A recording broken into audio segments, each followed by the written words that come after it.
Bonsoir à tous et bienvenue à Perspective. Ce matin, en revenant d'un rendez-vous chez le dentiste, le pape François est allé cogner à la porte où siège la Commission pontificale pour l'Amérique latine. Cet arrêt n'était pas prévu dans ses visites officielles aux différents dicastères de la Curie romaine. C'est le secrétaire de la Commission Guzman Cariquiri qui l'a reçu. Puis il a pris le café avec quelques membres qui étaient déjà rassemblés pour une réunion. C'était bien simplement une visite pastorale pour montrer sa proximité.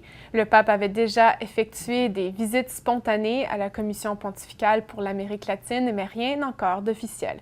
Créée en 1958 par le pape Pie XII, la commission est aujourd'hui présidée par le cardinal Marc Ouellet. Le président du Conseil pontifical pour la pastorale de la santé, Monseigneur Zygmunt Zimowski, est décédé hier en Pologne. En 2014, il avait souffert d'un cancer au pancréas, mais était retourné au Vatican l'année suivante. La semaine dernière, sa santé s'est affaiblie alors qu'il passait un séjour en Pologne. Originaire de Kupianin, en Pologne, il était président du Conseil pontifical pour la santé depuis 2009. Lundi dernier a pris fin les 8 ans du mandat de sa béatitude Fouad Toual comme patriarche de Jérusalem et mardi, le président de Palestine, Mahmoud Abbas, lui a remis la médaille de Jérusalem comme signe de reconnaissance pour son accompagnement spirituel et son service envers le peuple et l'Église catholique en Palestine. Dans l'intérim, le père Pierre Battista Pizzaballa succède à Monseigneur Toual comme administrateur apostolique de l'Église latine en Terre Sainte. Le père Pizzaballa, franciscain, était custode de Terre Sainte depuis 12 ans. Le patriarche émérite a exprimé ses sentiments face à sa démission, acceptée pour raison d'âge et ce dont il est le plus fier au micro de Radio Vatican. Il n'y a pas trop de fierté. Je suis heureux d'avoir fait mon travail, mission accomplie autant que possible. Et j'avais cette richesse d'amitié, de contacts, des gens. Fier de quoi? Nous sommes des pauvres serviteurs quiconque là, dans le camp du Seigneur, comme d'autres. Et notre Église est un diocèse comme d'autres diocèses, avec ses joies et ses peines. Peut-être au superlatif, plus de joie et plus de peine, plus de souffrance.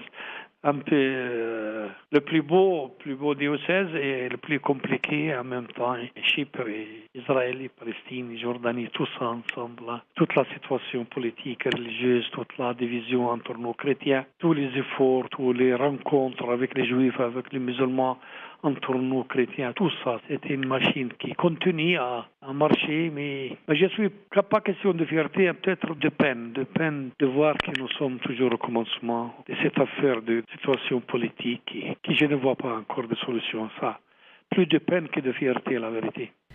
Enfin, des milliers de jeunes se préparent, s'ils ne sont pas déjà en route, aux Journées mondiales de la jeunesse en Pologne. Le rassemblement débute le 26 juillet prochain à Cracovie. Et du Canada, près de 4000 jeunes s'y rendront. Francis Denis a eu la chance de rencontrer certains des organisateurs qui accompagnent le groupe du diocèse de Montréal. Voici le témoignage de Yannick.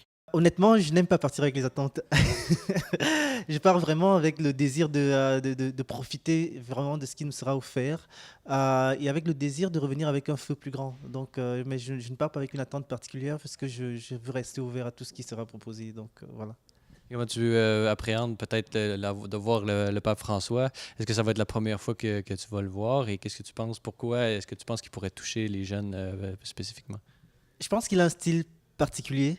Et donc, je suis vraiment toujours très interpellé par ces messages qu'il envoie. Et ce sont des messages qui ne laissent personne indifférent, c'est-à-dire croyant ou pas croyant. Et du coup, bon, le rencontrer, qu'est-ce que je m'attends? Là encore, je pars sans attente parce que je ne veux pas être déçu de ne pas l'avoir vu. Mais en même temps, c'est ça, je pars un peu avec la joie de pouvoir le voir au moins une fois et d'écouter le message qu'il aura à nous dire et puis de passer ce temps-là justement en église avec lui. Ça, c'est un peu comme ça que je vais. Et c'est tout pour aujourd'hui. Merci d'être avec nous et à très bientôt.